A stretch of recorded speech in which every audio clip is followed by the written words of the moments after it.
ಅಲ್ಲಿ ತನಕ ನಿರಂತರವಾಗಿ ಕಾಂಗ್ರೆಸ್ ಗೆಲ್ತಾ ಇತ್ತು. ಮೋತಿ ವೀರಣ್ಣ ನಿರಂತರವಾಗಿ ಗೆಲ್ತಾ ಇದ್ರು. ಅದಾದ್ಮೇಲೆ ಚೆನ್ನಯ್ಯ ಒಡೆಯರ್ ನಿರಂತರವಾಗಿ MP ಆಗಿದ್ರು. ಮೊದಲ ಬಾರಿಗೆ ಮಲ್ಲಿಕಾರ್ಜುನ ಪಾಲ್ MP ಆದ್ರು. ಅದಾದ್ಮೇಲೆ ಏನು ಅಂತಂದ್ರೆ ಅದು ಶಾಸಕ ಸ್ಥಾನಗಳಿಗೂ ಎಲ್ಲವನ್ನು ಕೂಡ ಆವರಿಸ್ಕೊತ್ತು. ನಿಜಕ್ಕೂ ಹೇಳಬೇಕು ಅಂತಂದ್ರೆ ದಾವಣಗೆರೆ ಬಿಜೆಪಿಯ ಭದ್ರಕೋಟೆ.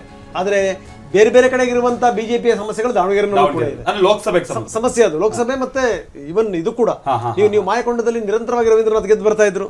ಸೊ ಇದು ಸಂಗತಿ. ಸೊ ಹೀಗಾಗಿ ಈ ಸಮರ್ಥ ಶಾಮ್ನವರು ಈ ಬಾರಿ ಏನಾಗ್ತಾರೆ ನೋಡ್ಬೇಕು. ಯಾಕಂದ್ರೆ ಎಲ್ಲೋ ಒಂದ್ ಕಡೆ ನೋಡಿ, ಅಧಿಕಾರ ಇದ್ದಂತ ಸಂದರ್ಭದಲ್ಲಿ ಕಾಂಗ್ರೆಸ್ ಯಾವುದನ್ನು ಕೂಡ ಸರಿಯಾಗಿ ನಿಭಾಯಿಸ್ತಿಲ್ಲ ಅನ್ಲಿಕ್ಕೆ ಬೆಸ್ಟ್ ಎಕ್ಸಾಂಪಲ್ ದಾವಣಗೆರೆ ಕ್ಷೇತ್ರ. ಸರಿಯಾದ ರೀತಿಯಲ್ಲಿ ಕೂಡಿಸಿ ಮಾತಾಡಿ ಅವ್ರನ್ನ ನೋಡಿದಾಗ ಗೆದ್ದೇ ಗೆಲ್ತಾರೆ. ಕನಿಷ್ಠ 10,000 ಮತಗಳಿಂದ ಗೆಲ್ತಾರೆ ನೋಡಿ. ಅಲ್ಲ, ಗೆಲ್ಲಿ ಪ್ರಶ್ನೆ ಬೇರೆ, ಗೆಲುವು ಸೋಲು ನೋಡಿ ಸರ್. ಒಬ್ರು ಗೆಲ್ತಾರೆ. ಇತ್ತೀಚೆಗೆ ನಾವು ಹೋಗಿರಲಿಲ್ಲ, ಮುಂದೆ 3 ವರ್ಷದಿಂದ ಆಗಿರೋ ಅಭಿವೃದ್ಧಿ ಕಂಡ್ರೆ ನಮ್ಮ KPCC ಅಧ್ಯಕ್ಷರು ಸಂದರ್ಭದಲ್ಲಿ ಅಲ್ಲಿ ಮೀಟಿಂಗ್ ಗಳಲ್ಲಿ ಹೇಳಿದ್ರು ಆಗಿಲ್ಲ ಈ ಅಭಿವೃದ್ಧಿ. ವೆಂಕಟೇಶ್ ನಾನು ಹೇಳ್ತಾ ಇದ್ದೀನಿ, ನಿಜಕ್ಕೂ ದಾವಣಗೆರೆ ಅಭಿವೃದ್ಧಿ ಕಂಡಿದೆ. ಅಲ್ಲಿ ರಸ್ತೆಗಳು ಹೆಂಗ್ ಗೊತ್ತಾ, ನೀವು ಬೆಂಗಳೂರಿನ ರಸ್ತೆಗಳಿಂದ ಚೆನ್ನಾಗಿವೆ, ಅದ್ರ ಯಾವುದೇ ಸಂದೇಹ ಇಲ್ಲ. ಜನರ ಮನಸ್ಥಿತಿ ನೀವು ಹಳೆ ಸರ್, ಕಾಂಗ್ರೆಸ್ ಪಕ್ಷ ಅಧಿಕಾರದಲ್ಲಿದೆ, ಬೇರೆ ಯಾರೋ ಶಾಸಕರು ಬಂದು ಏನು ಮಾಡಕ್ಕಾಗಲ್ಲ ಅನ್ನೋದು ಜನಕ್ಕೆ ಚೆನ್ನಾಗಿ ಗೊತ್ತಿದೆ. ಕಡೆಯ ಫಲಿತಾಂಶ 10,000 ಮಟ್ಟದಲ್ಲಿ 71 ಕ್ಷೇತ್ರಗಳಲ್ಲಿ TVK ವಿಸಿಲ್ ಹೊಡೆದಿದೆ. 71 ಕ್ಷೇತ್ರಗಳಲ್ಲಿ 48 ಕ್ಷೇತ್ರಗಳಿಗೆ ಬಂದಿದೆ DMK, 39 AIDMK ಕೂಡ ನಿಧಾನ ಸ್ವಲ್ಪ ಜಾಸ್ತಿ ಆಗ್ತಾ ಇದೆ. ಆದ್ರೆ ಈ TVKಯ ಓಟ ಇದೆಯಲ್ಲ, ಅದು ಸಾಮಾನ್ಯದ್ದಲ್ಲ, ಅದೊಂದು ದಾಖಲೆ. 71 ಕ್ಷೇತ್ರಗಳಲ್ಲಿ TVK ಮುನ್ನಡೆ. ಇಡೀ ರಾಜಕೀಯ ಲೆಕ್ಕಾಚಾರಗಳು ಉಲ್ಟಾ ಹೊಡಿತಾ ಇವೆ, ಬುಡಮೇಲಾಗ್ತಾ ಇವೆ. ನಿಜಕ್ಕೂ ಈ ವಿಚಾರಕ್ಕೆ ಸಂಬಂಧಪಟ್ಟಂಗೆ ವಿಜಯ್ ಒಂದು ದೊಡ್ಡ ಹೆಜ್ಜೆ ಇಟ್ಟಿದ್ದಾರೆ. ನಾನು ಯಾರಿಗೆ ಬೇಕಾದರೂ ಥ್ರೆಟ್ ಆಗಬಲ್ಲೆ ಅನ್ನುವಂಥದ್ದು ಇದೆಯಲ್ಲ ಸಂದೇಶ, ಅದು ಮೊದಲ ಪ್ರಯತ್ನದಲ್ಲೇ ಅದು ಸಾಬೀತಾಗಿರುವಂಥದ್ದು. 71 ಕ್ಷೇತ್ರಗಳಲ್ಲಿ ಇನ್ಕ್ಲೂಡಿಂಗ್ ಪೆರಂಬೂರಿನಲ್ಲಿ ಅವರೇನೇ ಸ್ಪರ್ಧೆಗೆ ಇಳಿದಿರುವಂಥದ್ದು, ಅಲ್ಲೂ ಕೂಡ ಮುನ್ನಡೆ. ಸೊ ಇದು ಸಂಗತಿ ನಾವು ತೋರಿಸ್ತಾ ಇದೀವಿ. ಪ್ರತಿ ಕ್ಷಣದ ವಿವರಗಳನ್ನ, ಹರಿಬರಿ ಇಲ್ಲ, ಬಂದಂತ ವಿವರಗಳನ್ನ ಯಥಾವತ್ತಾಗಿ ನಿಮ್ಮ ಮುಂದಿಡ್ತಾ ಇದೀವಿ. ಬಿಜೆಪಿ ಅಭ್ಯರ್ಥಿ ದಾವಣಗೆರೆಯಲ್ಲಿ ಮುನ್ನಡೆ ನೋಡಿ. ಈಗ ಶ್ರೀನಿವಾಸ್ ದಾಸ್ಕರಿಯಪ್ಪ ಅವರನ್ನು ಹಿಂದಕ್ಕೆ ಹಾಕಿ 211 ಮತಗಳಿಂದ ಸಮರ್ಥ್ ಮುನ್ನಡೆಯನ್ನ ನೋಡ್ತಾ ಇದ್ದಾರೆ.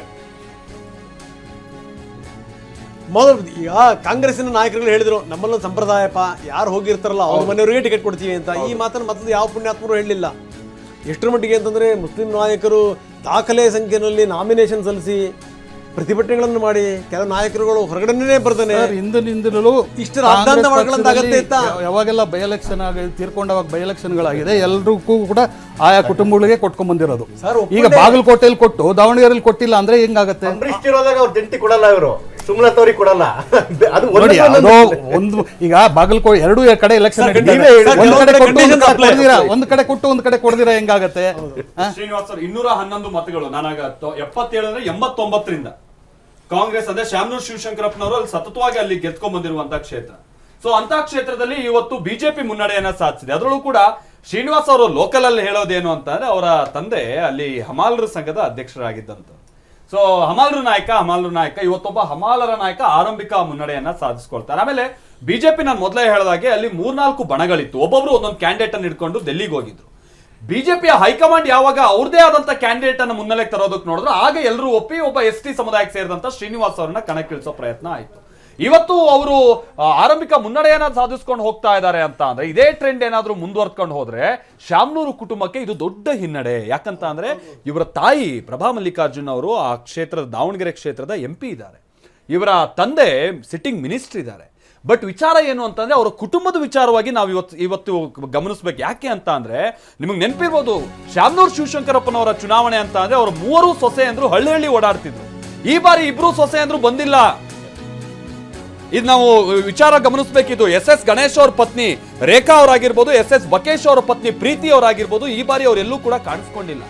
ಒಂದಂತಲ್ಲಿ ಬಕೇಶ್ ಅವರು ಸಿಟ್ಟಾಗಿದ್ರು ಅಂತಾನು ಕೂಡ ನಾವು ಕೇಳ್ಪಟ್ರೆ, ಯಾಕಂದ್ರೆ ಅವರು ಟಿಕೆಟ್ ಆಸ್ಪಿರೆಂಟ್ ಆಗಿದ್ರು ಅನ್ನುವಂತ ರೀತಿಯಾಗಿ. ಆ ಕಾರಣಕ್ಕಾಗಿನೇ ಗೊತ್ತಿಲ್ಲ ಮುಂದೆ ಏನ್ ಬೇಕಾದ್ರೂ ಆಗ್ಬೋದು. SS ಗಣೇಶ್ ಅವರು ಹೇಳಿ ಕೇಳಿ ಜಗದೀಶ್ ಶೆಟ್ಟರ್ ಅವರ ಬೀಗರು ಮುಂಬರುವ ಚುನಾವಣೆಯಲ್ಲಿ ಇನ್ನೇನೋ ಬೆಳವಣಿಗೆ ಆಗುತ್ತೆ ಅಂತ ಹೇಳ್ತಾ ಇದ್ದಾರೆ.